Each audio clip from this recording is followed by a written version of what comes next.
Psychology କହିଥାଏ ଏକୁଟିଆ ରହୁଥିବା କୌଣସି ସୁନ୍ଦରୀ ମହିଳାଙ୍କୁ ଘେହିବାକୁ ଚାହୁଁଥିଲେ ତାଙ୍କୁ ଯେମିତି ବି ହେଉ ଦୁଦୁରା ଗଛର ପତ୍ର ଓ ଜୁଆଣିକୁ ବେଶୀ ଚାରେ ମିଶାଇ ପିଇବାକୁ ଦିଅନ୍ତୁ ଓ ଜାଣିଶୁଣି ତାଙ୍କ ଛାତିରେ ହାତ ଟିକିଏ ମାରି ଦିଅନ୍ତୁ।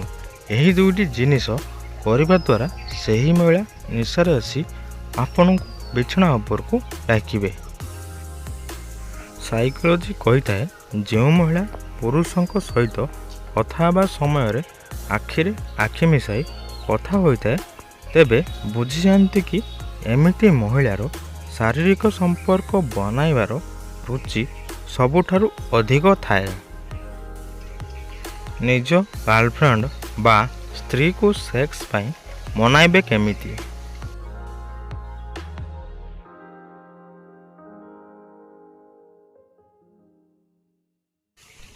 ଏହାର ଉତ୍ତର ହେଉଛି ରୋମାଣ୍ଟିକ୍ କଥା ହୋଇ ଓ ତାଙ୍କର ପ୍ରଶଂସା କରି ଅନେଇବାକୁ ପଡ଼ିଥାଏ। ସବୁ ଝିଅମାନେ କେବଳ ପୁରୁଷମାନଙ୍କ ସହିତ ସମ୍ବନ୍ଧ ବନାଇଥାନ୍ତି କାହିଁକି?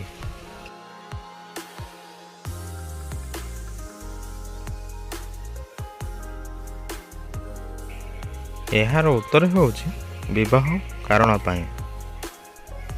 ପିରିୟଡ଼ର କେତେ ଦିନ ପରେ ଶାରୀରିକ ସମ୍ପର୍କ ରଖିବା ଉଚିତ?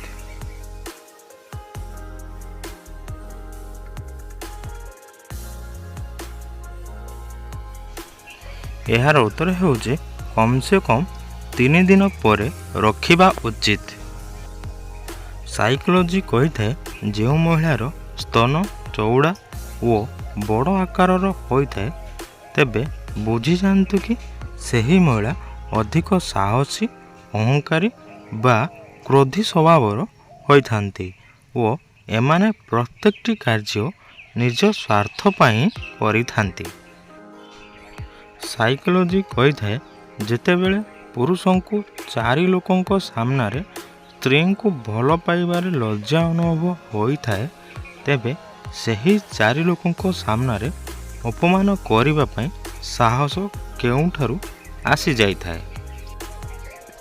ସାଇକୋଲୋଜି କହିଥାଏ ଯେଉଁ ସ୍ତ୍ରୀ ବିବାହ ପରେ କଥାରେ ସ୍ୱାମୀଙ୍କ ସହିତ ଝଗଡ଼ା କରନ୍ତି ତେବେ ବୁଝିଯାଆନ୍ତି କି ତାଙ୍କ ଜୀବନରେ ଅନ୍ୟ କେଉଁ ପୁରୁଷ ଅଛନ୍ତି ବୋଲି।